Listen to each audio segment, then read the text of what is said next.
আর এখন আমি ঢুকছি ঠিক মন্দিরের পিছন দিক দিয়ে। চলো মন্দিরের পিছন দিক দিয়ে ঢুকে আমরা যাব সামনের দিকে। শ্রাবণের তৃতীয় সপ্তাহে আমরা সকাল সকাল মা ও বাবার দর্শনে শেওড়াফুলি নিস্তারিণী কালীবাড়িতে চলে এলাম।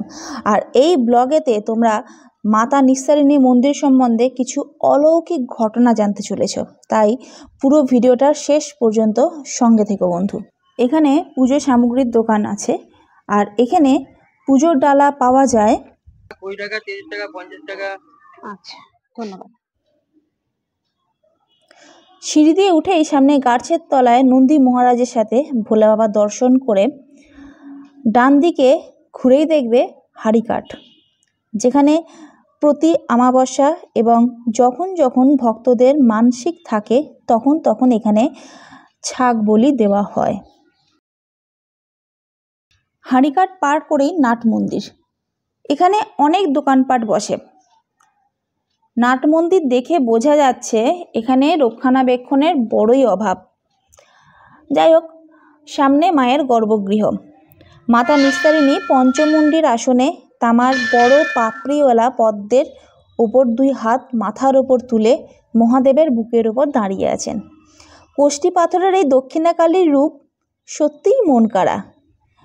এলোকেশী ত্রিনয়নী দেবীর করুণা ভরা চাউনি। উচ্চতায় 2.5 থেকে 3 ফুট হবে। মাতার বাম এবং ডান দিকে রয়েছে সাদা রঙের শিবলিঙ্গ।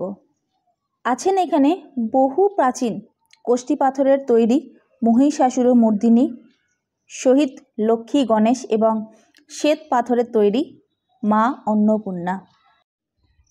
এখানে বিরাজমান শ্রীকৃষ্ণা।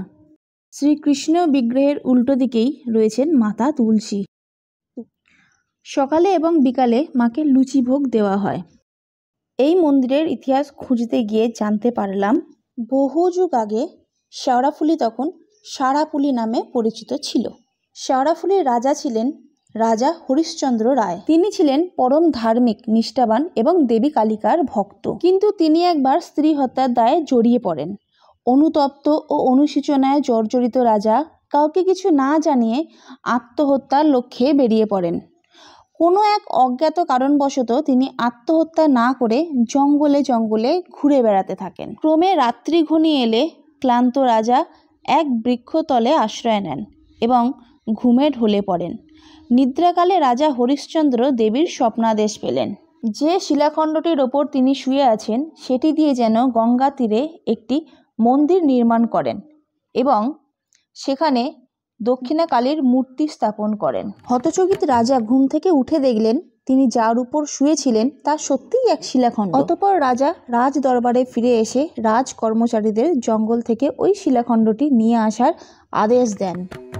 শিলাখণ্ডটি আসলেই এক মহামূল্যবান কোষ্ঠী পাথর। তারপর ঘটল আরও এক আশ্চর্য ঘটনা। হঠাৎ একদিন রাজদরবারে এক ভাস্করের আবির্ভাব হলো। ভাস্কর জানালেন তিনি দেবী কালিকার আদেশেই এখানে শিলামূর্তি গড়তে এসেছেন। বিস্মিত ও হতবাক রাজা এমন কাণ্ড দেখে মোহিত হয়ে গেলেন এবং দেবী মূর্তি নির্মাণের আদেশ দিলেন। যথা সময়ে সঠিক নিয়মে গড়া হলো মায়ের মূর্তি। 1827 খ্রিস্টাব্দ অর্থাৎ 1234 সনের জ্যৈষ্ঠ মাসে কোনো এক শুক্লা পঞ্চমী তিথিতে স্থাপিত হলো মা নিস্তারিণী কালীর মূর্তি। মন্দির খোলার সময় 6টা থেকে দুপুর 2টো আর বিকাল 4:30 থেকে রাত্রির 9টা পর্যন্ত। নিস্তারিণী মায়ের একটা ঘটনা তো শুনলাম, নিস্তারিণী মাকে নিয়ে আরও একটা ঘটনা সত্যি মনে দাগ কেটে যায়। বলি তবে, তখনও স্থাপিত হয়নি দক্ষিণেশ্বরের মাতা ভবতারিণীর মন্দির। রানী রাসমণি হঠাৎ একদিন স্বপ্নে দেখলেন দেবী তাকে ভাগীরথীর তীরে মন্দির প্রতিষ্ঠার আদেশ করছেন।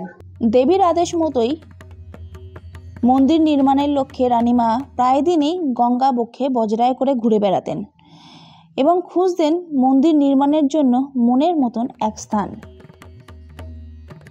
রানীমা শুনেছিলেন শেওড়াফুলিতে অধিষ্ঠাত্রী দেবী নিস্তারিণী খুব জাগ্রত, তাই তিনি একদিন মা নিস্তারিণী দর্শনে পাড়ি দিলেন শেওড়াফুলির পথে। ঘাটের কাছে বজরা আসতেই রানীমা এবং মাঝি মোল্লারা দেখতে পেলেন ঘাটের কাছে দাঁড়ানো এক কিশোরী হাতছানি দিয়ে তাকে ডাকছেন। আশেপাশের পরিবেশ নিস্তব্ধ ও নির্জন। রানীমার আদেশ অনুসারে বজরা ভিড়ল ঘাটে। কিশোরীর মনোমুগ্ধকর রূপ রানীমাকে মোহিত করল। রানীমা কিশোরীকে মন্দিরে যাওয়ার পথ দেখাতে বললে কিশোরী বললেন, আমি তো সেখানেই থাকি গো। রানীমা বজরা থেকে নেমে মন্ত্রমুগ্ধের মতো কিশোরীকে অনুসরণ করতে লাগলেন। মন্দিরের কাছাকাছি আসতেই রানীমাকে নিস্তারিণী মায়ের স্থান দেখিয়ে দিয়ে হঠাৎ কোথায় যেন হারিয়ে গেলেন কিশোরী। ঘটনাটি ভাবতে ভাবতে তিনি দেবীর দর্শন করতেই যা দেখলেন, মায়ের চোখ এবং মনমোহিনী হাসির সাথে ওই কিশোরীর মিল খুঁজে পেলেন। রানীমা ব্যাকুল হয়ে ভাবতে লাগলেন, তবে কি ওই কিশোরী মাতা নিস্তারিণী? এখানে দেখো শাঁখা বিক্রি হচ্ছে, আর এখানে অনেক নববধূরা আসে এই কালী মন্দিরে শাঁখা পরাতে।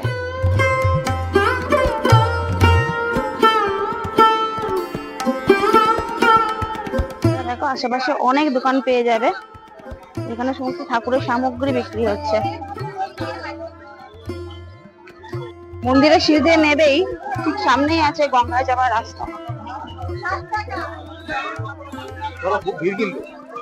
হ্যাঁ, ভিড় তো হবেই। এখান দিয়ে সোজা একটুখানি গেলেই সামনে গঙ্গা। এটা তো শ্রাবণের 3য় সপ্তাহ চলছে, তো গঙ্গায় চান করে ভক্তেরা সবাই যাচ্ছে তারকেশ্বরে পায়ে হেঁটে বাবার মাথায় জল ঢালতে।